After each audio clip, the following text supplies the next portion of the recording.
energy. It's different than us adults talking, because this is youthful, innocent, pure energy. And we need to hear our children's voices. We don't really have much of a venue for that. So we put out the call, and thankfully, we were able to connect with Miranda. And Miranda, you've been doing some actions with your schoolmates, and we would like to hear from you now. So can you please welcome Miranda Clark!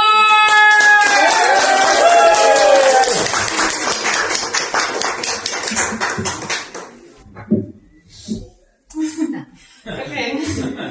Hi, I'm Miranda, and I am a grade 12 student at a local high school. Just like most of the people, I live a very busy life. I'm an academic student, a competitive dancer, and a social person, yet I find I constantly spend my time focused on the terrifying fate of our planet. As a teenager, like most others, I look into my future with excitement and positivity at the thought of shaping my own life and discovering the immense wonders of our world. Unfortunately, our treatment of the environment could entirely extinguish the plans of my future and everyone else's as well.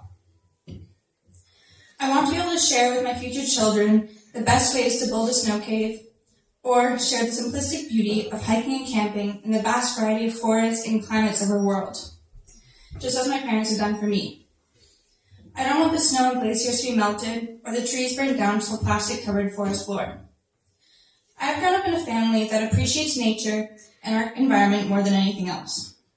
We use the outdoors as a playground to explore and as a challenge to face. I cannot watch as climate change and pollution eradicate our home and humanity's future. Although I am just a teenager and have had limited education, I am still able to understand and learn about the numerous obstacles facing our world.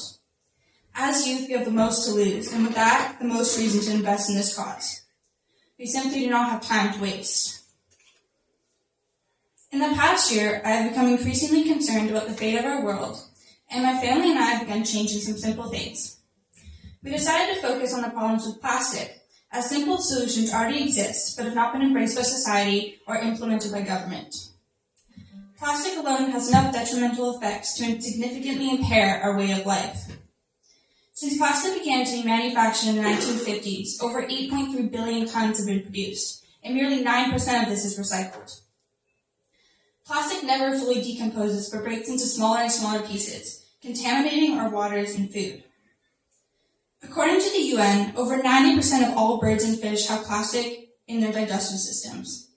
And this is causing over 1 million marine birds to die, and 100,000 marine animals to die each year. This affects us too in our air and in our food. As I invest more time in trying to decrease my family's plastic consumption and our city's plastic use, I have rediscovered the immense amount of compostable and waste-free alternatives out there, yet not in widespread use. I have worked to try and reduce my family's plastic footprint slowly but surely. Simple shifts every day can make a difference. We now use bar shampoo, bamboo toothbrushes, laundry strips, deodorant, and toothpaste, as well as purchasing whatever we can in bulk to avoid unnecessary packaging.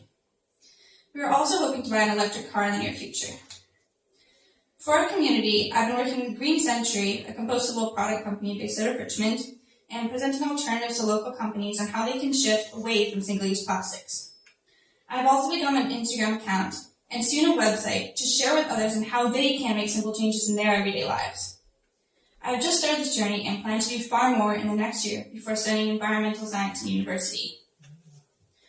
I hope that the like-minded people here today will continue to invest their time and energy into saving our planet while we still can.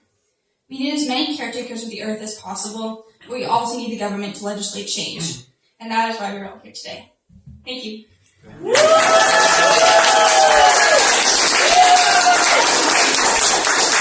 Miranda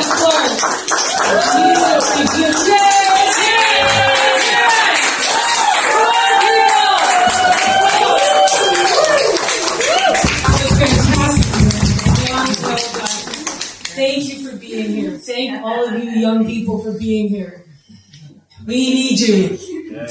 The other demographic that we really wanted to connect with was people who have young children. And I'm so grateful today that Leslie, you're here because you have 3 young children. And Ethan, you have a young child, 2 years old, and another on the way. because people with young children are right in the thick of what is going on in our society. And Pixie, you talked about a transformation. Well, one of the transformations that needs to happen is to focus in on helping people to raise their children well. All of these things that matter, daycare and transit and all of these things. So anyway, our great friend Ethan, we asked you to come and you have, and you're a wonderful musician, and you're going to hear some fabulous music now from Dave Fox and Ethan Jones. Please welcome them!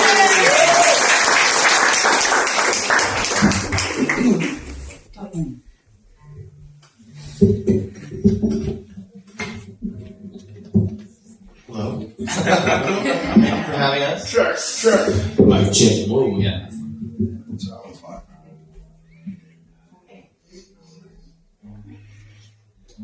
Oh, by the way, folks, you'll see donation cans, receptacles around the house. Please give what you can, because it helps the Green Party do what we're doing what we're doing here today, and other things to support Pixie and support people getting out there. So, and the other thing I wanted to draw your attention to